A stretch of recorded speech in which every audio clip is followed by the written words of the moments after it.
Halo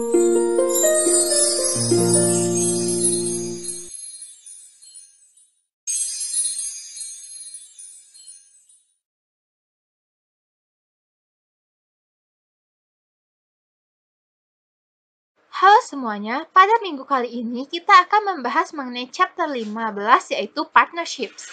Jadi, apa itu partnership? Merupakan gabungan dua orang atau lebih yang menjalankan kegiatan usaha untuk mendapatkan keuntungan. Terdapat beberapa karakteristik atas partnership. Yang pertama adalah mutual agency, yaitu setiap anggota merupakan agen daripada persekutuan untuk mencapai tujuan usahanya. Yang kedua, right to dispose of a partnership interest. Setiap kekayaan yang sudah diinvestasikan oleh setiap anggota akan dikelola oleh partnership seutuhnya. Namun, setiap anggota berhak untuk menjual atau memindahkan haknya ke orang lain, baik anggota maupun non-anggota dalam partnership.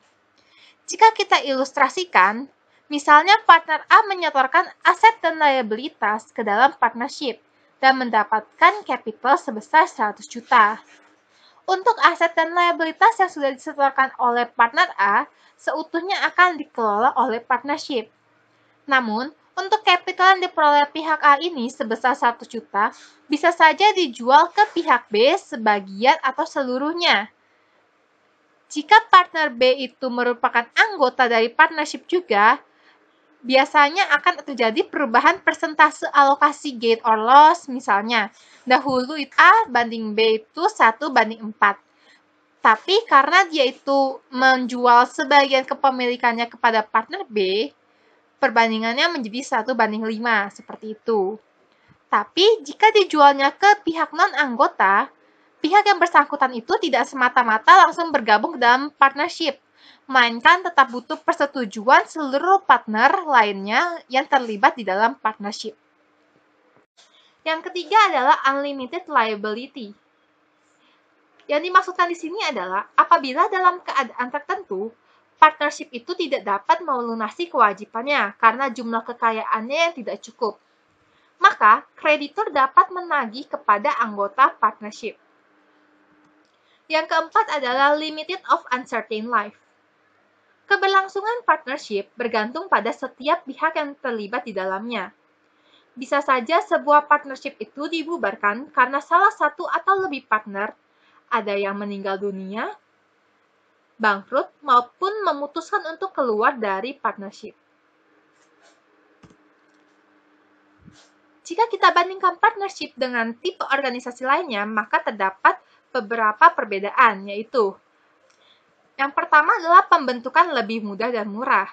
Yang kedua, pemilihan metode akuntansi dalam partnership lebih fleksibel. Yang ketiga, perpindahan kepemilikan atau capital dan sumber daya lainnya lebih simpel.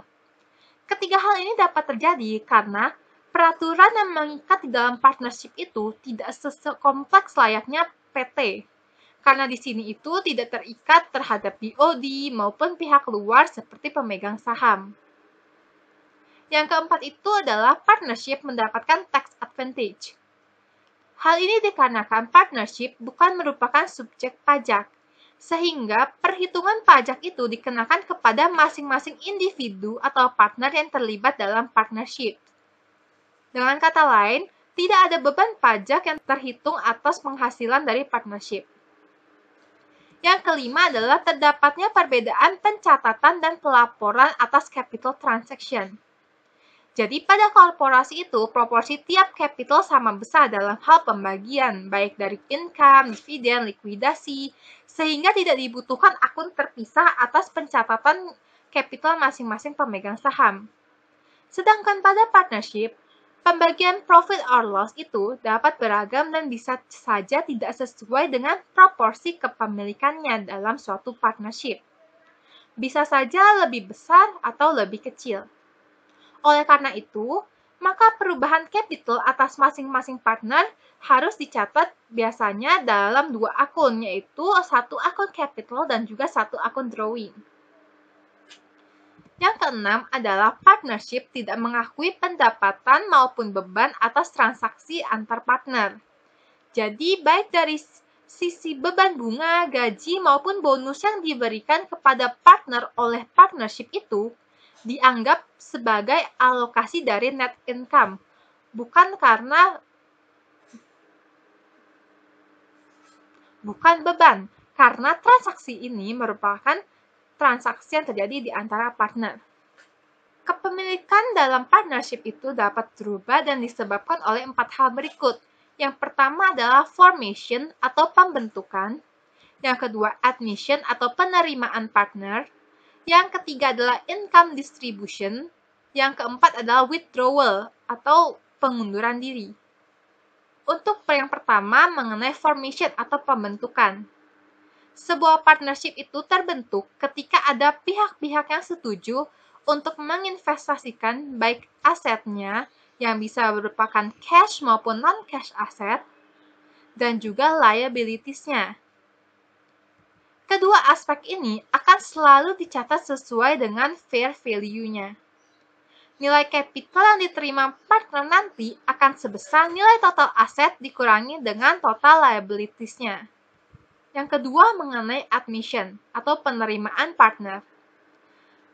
Tipe metode yang dapat digunakan ada dua, yaitu bonus method dan goodwill method.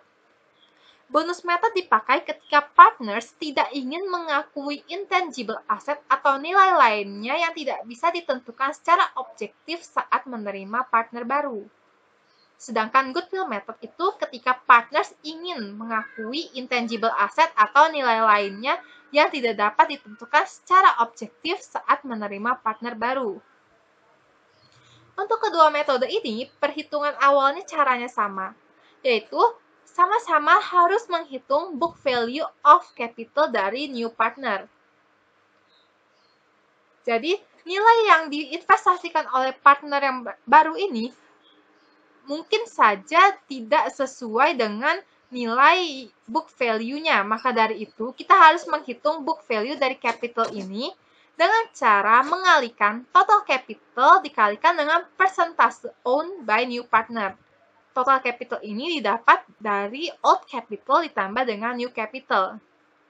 Lalu kita tinggal membandingkan book value yang sudah kita hitung dengan value invested atau nilai yang benar-benar diberikan oleh new partner tersebut. Terdapat 3 skenario di sini. Yang pertama adalah ketika book value itu lebih besar dibandingkan nilai invest. Jadi, new partner itu akan untung dan old partner akan rugi.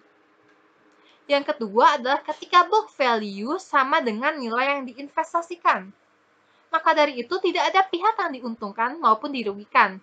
Dan itu akan dicatat sesuai dengan nilai book value maupun value invested karena nilainya itu akan sama.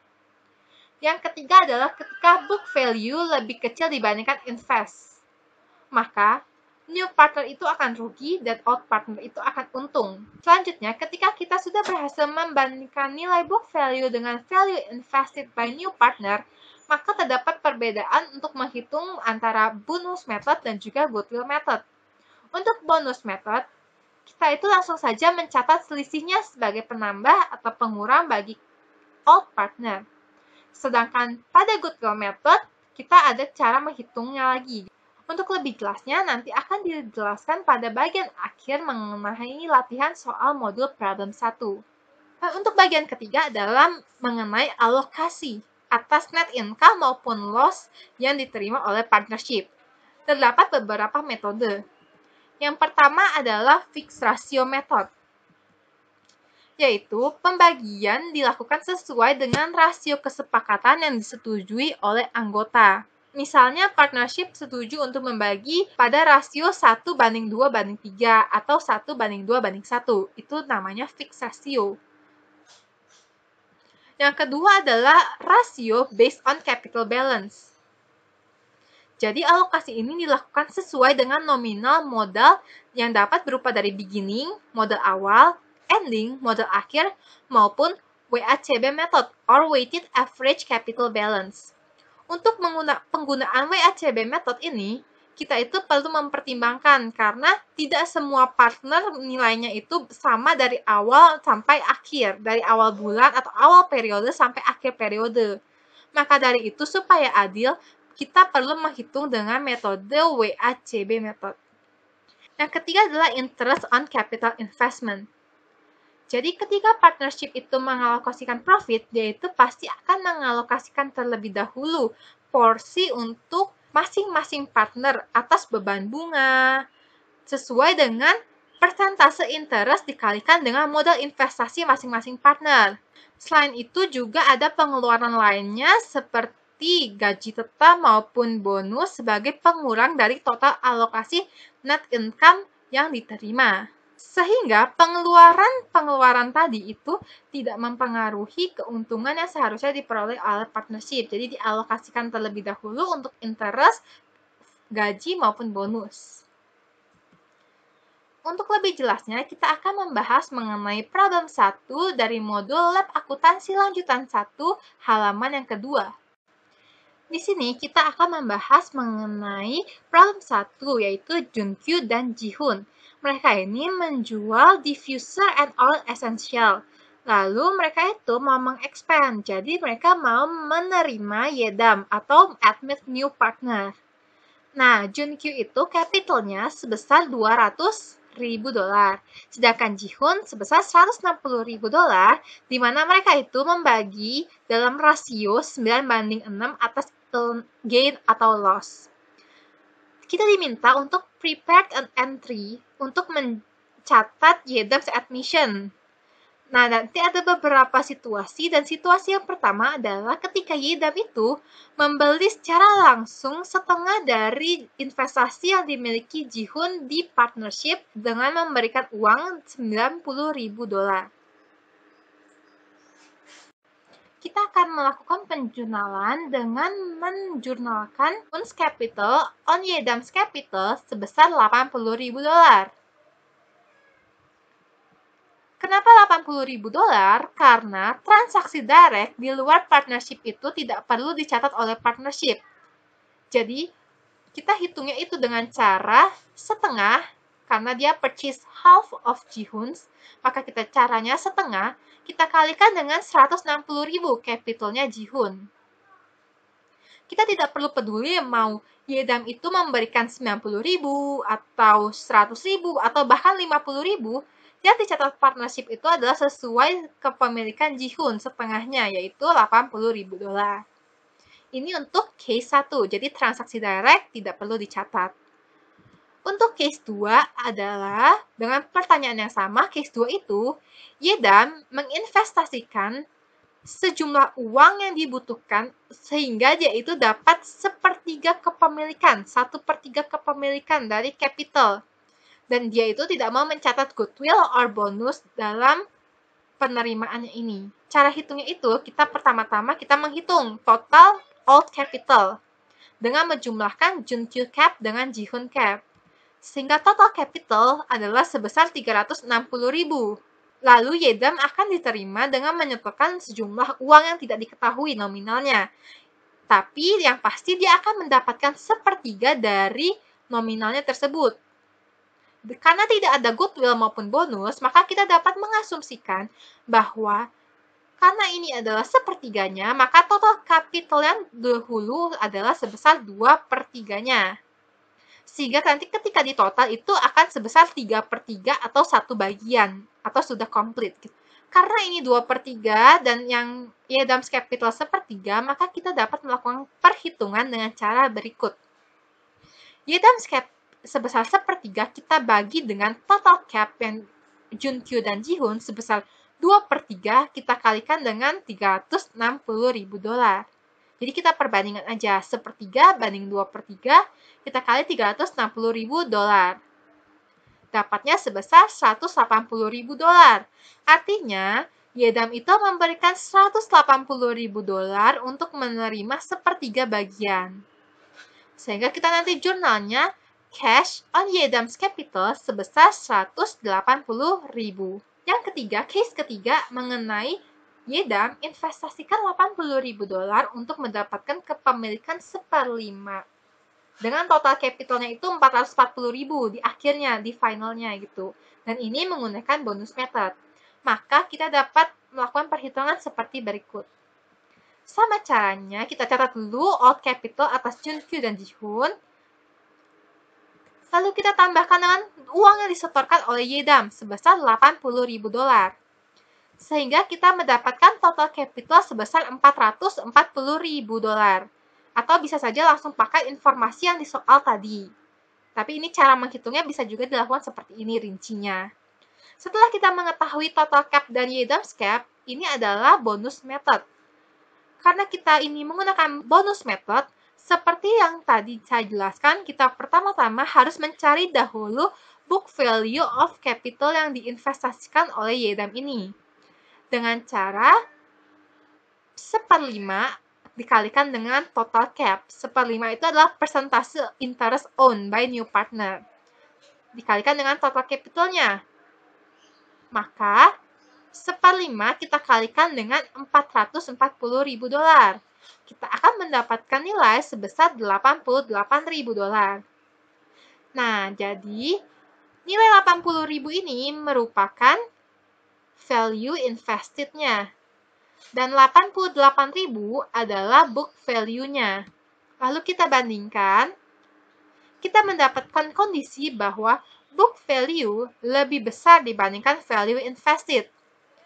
Jadi ini si Yedam hanya menginvestasikan 80.000, tapi dia mendapatkan sebesar 88.000 atau 1/5 bagiannya itu sebesar 88.000.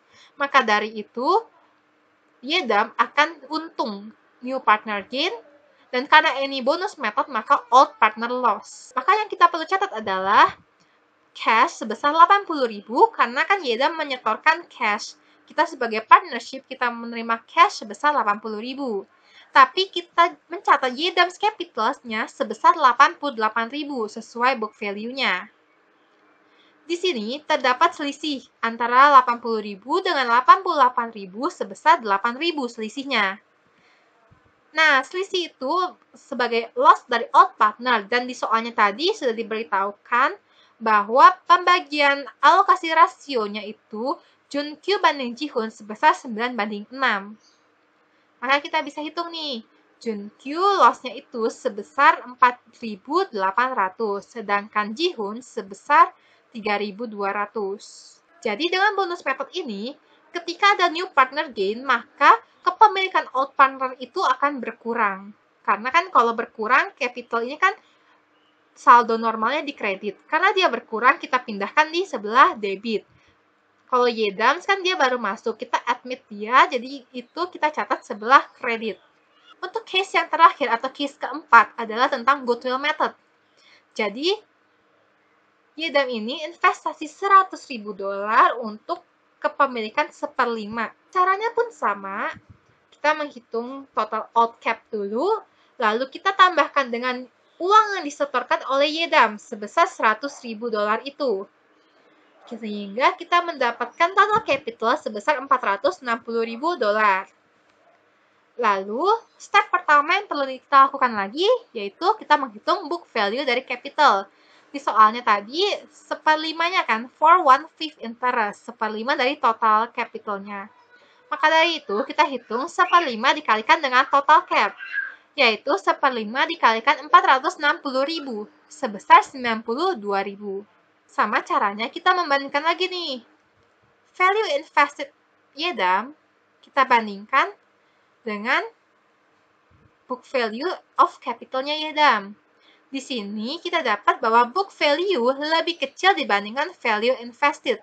Jadi Yedam nih kasih $100.000 untuk mendapatkan 1/5 bagian dari partnership. Ternyata 1/5 bagian dari partnership itu hanya 92.000. Nah, karena ini goodwill method, maka kita mencatat selisihnya nanti akan sebagai goodwill. Tapi goodwill-nya itu bukan semata-mata layaknya tadi. Kalau tadi bonus kan kita hanya tinggal selisihkan. Di sini tadi 88 sama 80 kita selisihkan kan. Kalau untuk goodwill method, kita tidak bisa langsung menyelisihkan. Cara menghitung besarnya goodwill, seperti slide sebelumnya, kita menghitung dengan cara membandingkan new capital dengan kita bagi dengan persentase owned by new partner dikurangin dengan total capital real.